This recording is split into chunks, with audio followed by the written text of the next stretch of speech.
को रिवीजन करने का सही तरीका ही नहीं पता। आप सभी को लगता है कि रिवीजन करने का मतलब होता है अपने नोट्स को फिर से पढ़ना, जो कि एकदम से गलत तरीका है। अब मैं आपको प्रूव करता हूं एक एग्जांपल से। आप सभी ने बचपन से 10 रुपए का नोट देखा होगा और आप उसे हर दिन देखते होंगे, लेकिन अगर मैं अभी कहूं कि आप उसको ड्रॉ करके दिखाओ तो आप में से एक भी ऐसे स्टूडेंट नहीं होगा जो कि उसे ड्रॉ कर लेगा। तो यहां से बात साफ प्रूव होती है कि बार बार देखने से, बार बार उस चीज को देखने से वो चीज कभी याद ही नहीं होती। तो इसके लिए मैं आज आपको कुछ ऐसे साइंटिफिक रिसर्च मेथड बताने वाला हूं जिससे कि आप बहुत ही आसानी से याद रख पाओगे और एग्जाम के अंदर कम टाइम में फास्ट रिवीजन कर पाओगे। So hello everyone, I am Ayush Punia and welcome to Seekho's official show board exam tips. तो भाई जैसी रिवीजन की बात आती है तो स्टूडेंट्स के सामने दो मेजर प्रॉब्लम आती है। सबसे पहली प्रॉब्लम यह है कि रिवीजन करना बहुत ज्यादा बोरिंग होता है, इसीलिए नींद आने लग जाती है, इसलिए रिवीजन करने का मन ही नहीं करता। तो इसका जो सॉल्यूशन है वो मिलता है वैदिक टाइम से। जब वैदिक टाइम के अंदर स्टडी हो रही थी तो वहां पर दो चीजों को यूज में लिया जाता था, जो कि था श्रुति और स्मृति। अब ये क्या है ये मैं आपको समझाता हूं कि जब भी आप कोई भी चीज रिवाइज करो तो आपको क्या करना है कि आपको उसे जोर जोर से बोलने लगना है। अब इससे क्या होगा, जब आप जोर जोर से बोलोगे ना तो आपके दिमाग को सिग्नल जाएगा कि कुछ ना कुछ ऐसी एक्टिविटी हो रही है और ऑटोमेटिकली आपकी वहां से नींद उड़ जाएगी। और जब आप उसे विजुअलाइज करोगे उसी के साथ में तो आप उसे बहुत ही अच्छी तरीके से लॉन्ग टर्म में उसे याद रख पाओगे। देन फिर इसके बाद में जो सेकंड तरीका आता है वो आता है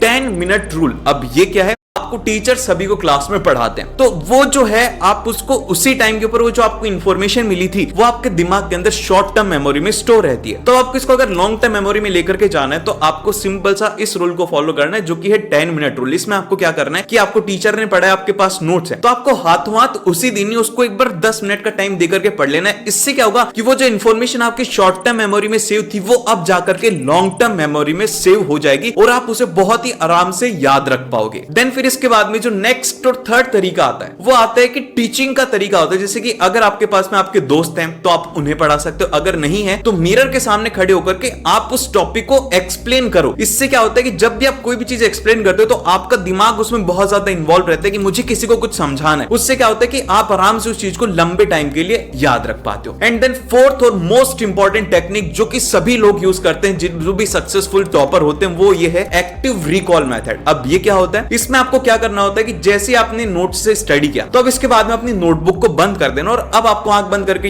याद रखना है कि मुझे कौन सी चीज याद है, और जो चीज याद नहीं आ रही उसको उसी टाइम में आपको पढ़ लेना है। उससे क्या होगा कि जो चीज आपको याद नहीं थी वो शॉर्ट टर्म मेमोरी में, लेकिन अब वो शॉर्ट टर्म से लॉन्ग टर्म में वहां पे ट्रांसफर हो जाएगी। अगर आप ये मेथड यूज में लेते हो तो आप डेफिनेटली अच्छा तरीके से रिवीजन कर पाओगे और अच्छे मार्क्स स्कोर कर पाओगे। कैसा लगा आपको ये वीडियो, फीडबैक में जरूर से बताना और मिलते हैं आप लोगों से नेक्स्ट वीडियो में।